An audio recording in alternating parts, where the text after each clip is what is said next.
My media review is based on the movie 1917.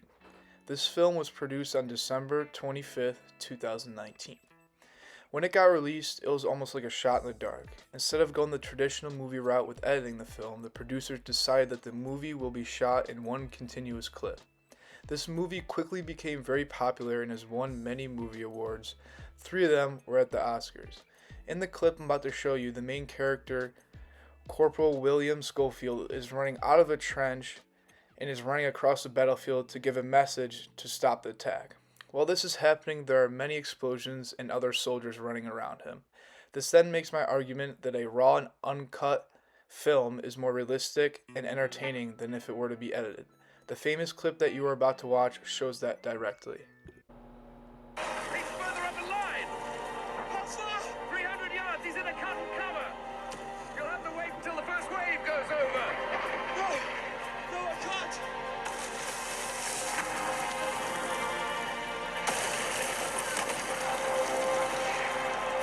Seven platoon for December.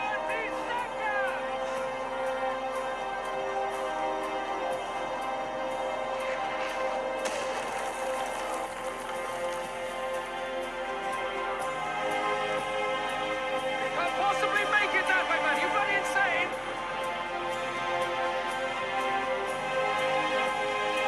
What the hell are you doing, Lance Corporal? No, no, no, no, no!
As you saw in the clip, the camera is on the main character the whole time, and there are no cuts.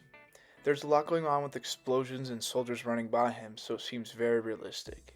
It makes it seem like you are on the battlefield next to him. In a traditional movie, an action-packed scene like this one, there would be multiple edits to it, but the producers were able to make the scene look chaotic without editing. One interesting part about this scene is since it is one continuous shot, he had to run a quarter of a mile across the set to get to the bunker. As shown in the picture, they used lots of different vehicles and cranes to get the most natural shot of the main character moving around in each of the scenes. The filmmakers also had to chase the character by foot at some points in the film. In one of the scenes where the main character jumped off a bridge into the water, the filmer also had to jump off into the water to get the best shot of him in the air. This goes along with the film and visual storytelling topic that we covered in class. It supports Andre Bazin's theory that an uncut film is where the magic happens. Bazin said, for him it is the shot, the unedited gaze of the camera onto the world before its lens. That constitutes cinema's aesthetic core. The real-life shot with no edits is the best shot in Bazin's opinion because it's the most realistic and down-to-earth. This helps the viewers visualize the scene like they were actually in the movie standing next to the main character. Editing denies the idea of time and space in a film. Here are some interesting facts about the film. In the clip that was shown, they only had enough explosives to film it 4 times, and it took 5 hours to reset all the explosives once they've gone off. Also, when the main character runs into one of the soldiers as he's crossing the battlefield, that was not in the script. It was all by accident, but they stuck with it in the end because it looked the most natural. In the whole film, they had to dig out almost a mile of trenches. Most of the complicated shots in the movie were filmed from the back of a motorcycle. And It took 6 months for the actors to rehearse the movie before shooting started. For a traditional film, it could take 2 to 3 weeks to rehearse before actually filming.